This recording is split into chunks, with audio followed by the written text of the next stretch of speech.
बिस्मिल्लाहिर्रहमानिर्रहीम। अस्सलाम वालेकुम। कैसे हैं आप लोग? हमारी माएँ बहनें बेटियां सब कैसी हैं? छोटे बच्चे कैसे हैं? मैं हाज़िर हूँ एक नई वीडियो के साथ नूर मल्टीपल चैनल से।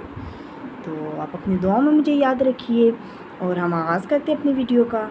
तो प्यारे बच्चों, कैसा रहा आपका स्कूल का एक्सपीरियंस?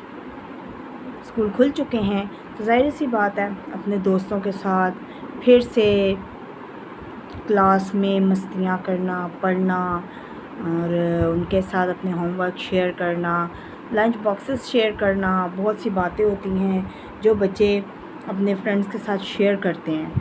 तो मेरी दुआ है कि आप लोग हमेशा हंसते खेलते मुस्कुराते रहें और अच्छे से अच्छा पढ़ें।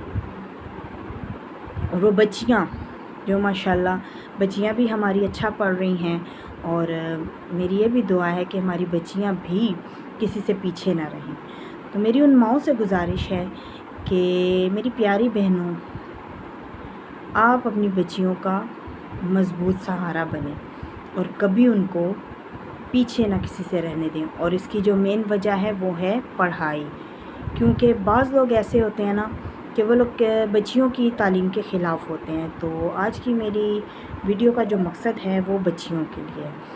तो मुझे बताइएगा कमेंट्स में कि आपको मेरी ये राय और मेरी ये वीडियो कैसे लगी। तो प्यारी बच्चियों, आप अच्छे से पढ़ें, पढ़ लिख कर अपने माँ बाप का नाम रोशन करें। लेकिन सिर्फ़ ये ही नहीं कि हमने सिर्फ़ स्कूल की पढ़ाई करनी है। हम मुसलमान हैं, शुक्र अल्हम्दुलिल्लाह हम मुसलमान हैं और हम लोगों पर दीनी तालीम भी फ़र्ज़ है। हम लोग मुसलमान हैं और हुज़ूर पाक सल्लल्लाहु अलैहि वसल्लम की उम्मत हैं। तो ज़ाहिर सी बात है उनकी उम्मत होने के नाते हम लोगों पर फ़र्ज़ है कि हम नमाज़ पढ़ें, क्योंकि नमाज हमें उस जहान की तलख़ियों से, उस जहान की सख्त से सख्त जो इम्तहानात हैं उससे बचाती है और हमें कामयाबियाँ हासिल होती हैं।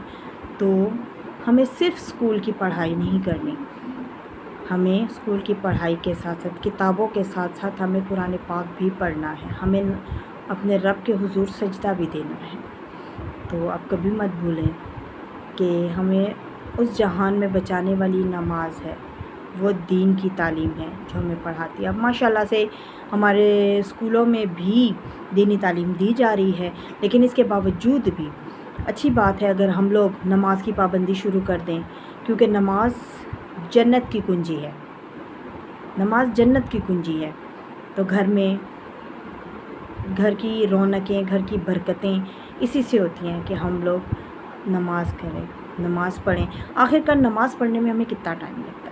ज़्यादा से ज़्यादा 10 से 15 मिनट लगेंगे, 5 मिनट लगेंगे, इससे ज़्यादा हमें नहीं लगते।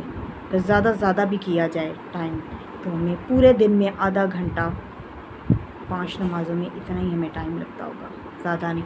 हम बहुत से मोबाइल यूज़ कर रहे हैं, मोबाइल में हम लोग लगे रहते हैं, उसके लिए तो हम टाइम निकालते हैं, टीवी देख रहे होते हैं। तो हम लोग बच्चियों, हम लोग ये टाइम निकाल सकते हैं, हम लोग एक टाइम टेबल अपना बना सकते हैं कि एक वक्त है, अब नमाज का टाइम है, अज़ान हो गई है तो हम नमाज़ पढ़ें। अभी हमने स्कूल जाना है, स्कूल से वापस आके हमने खाना खाना है, खाने के बाद नमाज़ अदा करनी है, नमाज़ पढ़नी है। अगर आपको लेट हो रहा है तो पहले आप नमाज़ अदा करें, खाना तो हम फिर भी खा लेते हैं। हमें हर काम के लिए, जैसे हम खाने के लिए, मोबाइल के लिए, अपनी फरमाइशों के लिए ज़िद कर सकते हैं, सब कुछ कर सकते हैं, तो हम अपने रब के हुज़ूर सजदा क्यों नहीं कर सकते? हम इतना सा वक्त नहीं निकाल सकते? फिर हम मुसलमान तो ना हुए।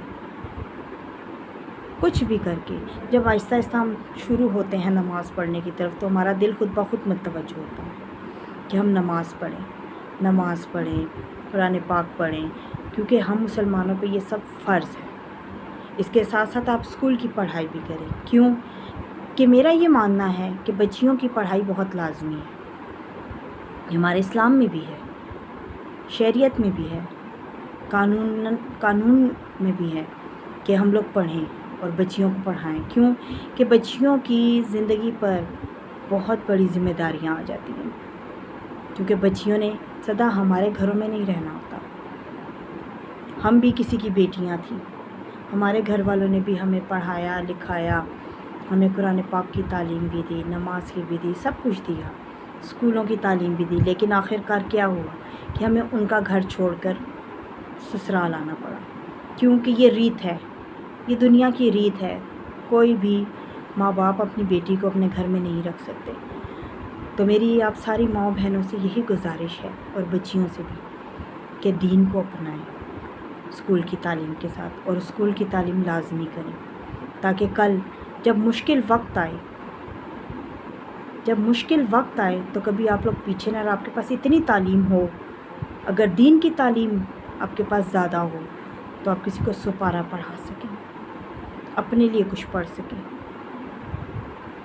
اور اگر آپ کے پاس اسکول کی تعلیم ہوگی تو مجھے امید ہے کہ کوئی بھی بہن بیٹی کبھی مشکل میں نہیں پھنسے گی، کیونکہ ہماری یہ دنیا کسی کو جینے نہیں دیتی، کسی کو خوش نہیں دیکھ سکتی.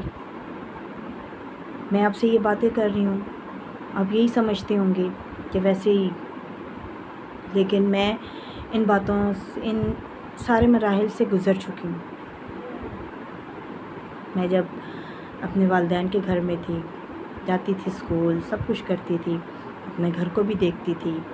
ہمارے والدین ہمارے لیے انہوں نے بہت محنت کی. وہ پڑھے لکھے نہیں تھے، لیکن ماشاءاللہ میرے ابو، اللہ وہ جہان اچھا کرے ان کا، اور جنت میں اعلیٰ مقام عطا فرمائے. انہوں نے آخری دم تک محنت کی. ہماری والدہ نے ہمیں محنت کر کے پالا، پڑھایا لکھایا، اور آج انہی کی محنت ہے کہ ہم لوگ کچھ کرنے کے قابل ہیں. نہیں تو جس طرح کی زندگی ہماری ہے، شاید ہم بھی کہیں رل رہے ہوتے، لیکن کبھی کسی مشکل کا سامنا نہ کر پاتے. تو میری آپ لوگوں سے یہی گزارش ہے کہ برائے مہربانی اپنی بچیوں کو کبھی کسی سے پیچھے نہ ہونے دیں، اور کبھی کسی سے کم تر نہ سمجھیں. انہیں پڑھائیں لکھائیں تاکہ کل اس پڑھائی سے وہ اپنا مستقبل سنواریں. تو یہ تھی میری ویڈیو آج کی. اگر آپ کو بہتر لگی ہو یا آپ کو میری باتیں سمجھ آئی ہوں تو میری آپ سے یہی گزارش ہے، سبسکرائب ضرور کیجیے گا. مجھے کمنٹس میں اپنی رائے ضرور بتائیے گا. تو پھر اگلی ویڈیو میں آپ سے ملتے ہیں. میں آپ سے اجازت چاہوں گی. نور ملٹیپل چینل کو سبسکرائب ضرور کیجیے گا. اللہ حافظ.